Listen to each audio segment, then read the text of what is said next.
جو شرعی جو طریقہ کار ہے ہاں آپ کا وہ بھی آپ کا پورا ہوتا رہے. جس طریقے سے آپ دیکھتے ہیں شعبان المعظم کے روزے ہیں، جی ان میں نبی پاک صلی اللہ تعالیٰ علیہ وبارک وسلم ہمیشہ روزے رکھتے تھے، جیسا کہ صدیقہ کونین ام المومنین حضرت عائشہ صدیقہ رضی اللہ تعالیٰ عنہ، جی حضرت ام سلمہ رضی اللہ تعالیٰ عنہ حضور کی ازواج مطہرات ہیں، جی اور حضرت اسامہ بن زید جی جو نبی پاک صلی اللہ تعالیٰ علیہ وبارک وسلم کے منہ بولے بیٹے حضرت زید بن ثابت جی ان کے شہزادے ہیں، اور حضرت ام ایمن جو جن کا اسم گرامی برکہ ہے، اور یہ رسول اللہ صلی اللہ تعالیٰ علیہ وبارک وسلم کی مربیاں ہیں، ٹھیک ہے. ان کے شہزادے ہیں. وہ فرماتے ہیں کہ حضور علیہ الصلوۃ اس شعبان المعظم کے جتنے روزے رکھا کرتے تھے اتنا حضور کو ہم شعبان کے علاوہ کسی مہینے میں روزے رکھتے ہوئے نہیں دیکھا کرتے تھے. گولوی صاحب یہ ارشاد فرمائیے کہ صوم داؤدی کیا ہیں، یہ ہمارے ناظرین کو ذرا بتائیے، اور اگر سلف صالحین میں اس کو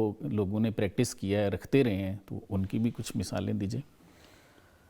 بسم اللہ والحمد للہ والصلاة والسلام علی رسول اللہ. پروفیسر صاحب، سب سے پہلے آپ کا اور آپ کی سنو ٹی وی کا شکر گزار ہوں کہ آپ نے ماہ رمضان مبارک کے حوالے سے اور روزے کے حوالے سے، اس کی اہمیت و افادیت کے حوالے سے خوبصورت پروگرام لے کر آئے ہیں. اللہ تعالیٰ آپ کو مزید برکتیں، رفعتیں اور عروج عطا فرمائے. صوم داؤدی یہ ایک ایسا روزہ ہے جس کا ذکر نبی کریم صلی اللہ تعالیٰ علیہ وبارک وسلم نے اپنی وما ینطق عن الہوا والی زبان مبارک سے کیا ہے. سبحان اللہ. یہ وہ مبارک روزہ ہے جسے نبی پاک صلی اللہ تعالیٰ علیہ وبارک وسلم نے فرمایا کہ روزوں میں سے سب سے پسندیدہ روزے جو رب کی بارگاہ میں ہیں وہ یہ صوم داؤدی ہیں. بالکل ایسے، بالکل یعنی حضرت داؤد علیہ السلام کے روزے جو روزے رکھا کرتے تھے. اب یہ صوم داؤدی ہے کیا؟ صوم داؤدی یہ ہے کہ ایک دن روزہ رکھنا اور اگلے دن افطار کرنا، یعنی روزہ نہ رکھنا. تو نبی پاک صلی اللہ تعالیٰ علیہ وبارک وسلم نے اس کی فضیلت کا ذکر فرمایا، لیکن نبی پاک ایک دن روزہ رکھنا، اگلے دن ناغہ کرنا، تیسرے دن پھر روزہ رکھنا، اور اسی طرح سال بھر چلتا. طریقے سے ٹھیک ہو گئے.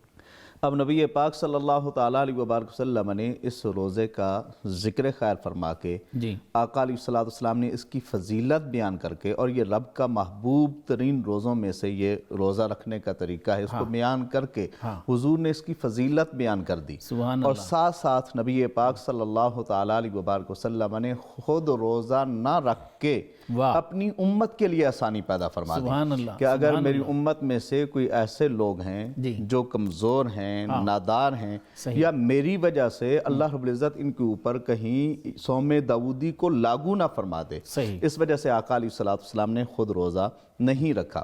اور نبی پاک صلی اللہ تعالیٰ علیہ وبارک وسلم کے اس فرمان عالی شان پر عمل کرتے ہوئے کئی ایسے اولیاء کاملین جنہوں نے اس روزے کو رکھنے کی کوشش کی ہے. یعنی کہ ایک دن روزہ رکھتے، اگلے دن افطار کرتے، ناغہ ہوتا، پھر اگلے دن روزہ رکھتے، اس سے اگلے دن پھر ناغہ ہوتا. تو یوں ترتیب کے ساتھ وہ یہ روزہ رکھنے کی کوشش کرتے رہے. لیکن فقہا نے اس چیز سے اس وقت منع کیا ہے کہ جب آپ روزہ رکھتے ہیں تو جو آپ کے حقوق العباد ہیں وہ بھی پورے ہوتے رہیں، اور جو شرعی جو طریقہ کار ہے آپ کا وہ بھی آپ کا پورا ہوتا رہے. جس طریقے سے آپ دیکھتے ہیں شعبان المعظم کے روزے ہیں، ان میں نبی پاک صلی اللہ تعالیٰ علیہ وبارک وسلم ہمیشہ روزے رکھتے تھے، جیسا کہ صدیقہ کونین ام المومنین حضرت عائشہ صدیقہ رضی اللہ تعالیٰ عنہ، حضرت ام سلمہ رضی اللہ تعالیٰ عنہ حضور کی ازواج مطہرات ہیں، اور حضرت اسامہ بن زید جو نبی پاک صلی اللہ تعالیٰ علیہ وبارک وسلم کے منہ بولے بیٹے حضرت زید بن ثابت ان کے شہزادے ہیں، اور حضرت ام ایمن جو جن کا اسم گرامی برکہ ہے، اور یہ رسول اللہ صلی اللہ تعالیٰ علیہ وبارک وسلم کی مربیاں ہیں، ان کے شہزادے ہیں. وہ فرماتے ہیں کہ حضور علیہ السلام اس شعبان المعظم کے جتنے روزے رکھا کرتے تھے اتنا حضور کو ہم شعبان کے علاوہ کسی مہینے میں روزے رکھتے ہوئے نہیں دیکھا کرتے تھے. شاید اسی لیے فرمایا کہ شعبان میرا مہینہ. جی. اور اس کے علاوہ بھی بہت ساری چیزیں ہیں. شعبان کو حضور نے اپنا مہینہ قرار دیا. اس میں امام حسین علیہ السلام آپ کا یوم ولادت، امام زین العابدین کا اور ائمہ اہل بیت اطہار کے ایام اس میں ہیں، تو حضور نے فرمایا یہ میرا مہینہ ہے، جس کو حضور نے اختیار کیا پھر اللہ نے اس کو اختیار کر کے حضور کے پورے خاندان کے لیے اس کو منتخب کر لیا۔ تو یہ حضور علیہ السلام اس پورے مہینے کے روزہ رکھا کرتے تھے، یہاں تک کہ حضور رمضان کے ساتھ ان کو ملا دیتے۔ لیکن امت محمدیہ کی آسانی کے لیے نبی پاک صلی اللہ تعالیٰ علیہ وبارک وسلم نے جس وقت صحابہ کبار رضوان اللہ تعالیٰ علیہ مجمعین کو دیکھا کہ وہ روزے رکھ رہے ہیں، کمزور پڑ رہے ہیں، تو نبی پاک صلی اللہ تعالیٰ علیہ وبارک وسلم نے ان کو منع فرمایا۔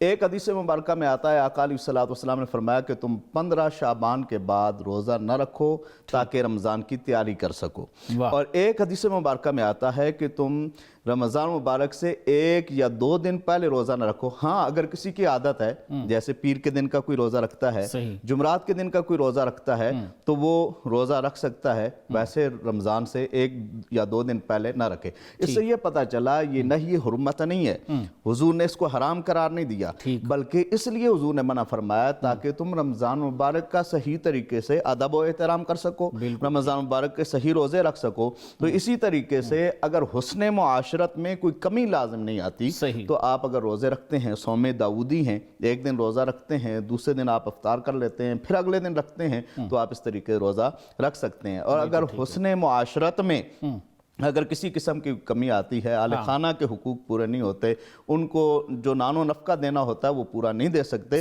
تو پھر اس سے شریعت نے منع کیا ہے۔ حضور نبی کریم صلی اللہ تعالیٰ علیہ وبارک وسلم کا فرمان عالی شان ہے، خیرکم خیر لأہلہ، تم میں سے بہترین آدمی وہ ہے جو اپنے گھر والوں کے لیے بہتر ہو۔ تو بہترین بننے کے لیے ہمیں بہترین عمل بھی کرنا پڑے گا، اور آقا علیہ السلام نے خود اس عمل مبارک کے اندر، صوم داؤدی کے اندر حضور نے اس کی فضیلت بیان کی، لیکن خود حضور علیہ السلام نے یہ روزہ نہیں رکھا، فضیلت بھی عیاں کر دی اور ساتھ ساتھ امت محمدیہ کے لیے حضور علیہ السلام نے آسانی بھی پیدا فرما دی۔ بالکل ٹھیک ہے۔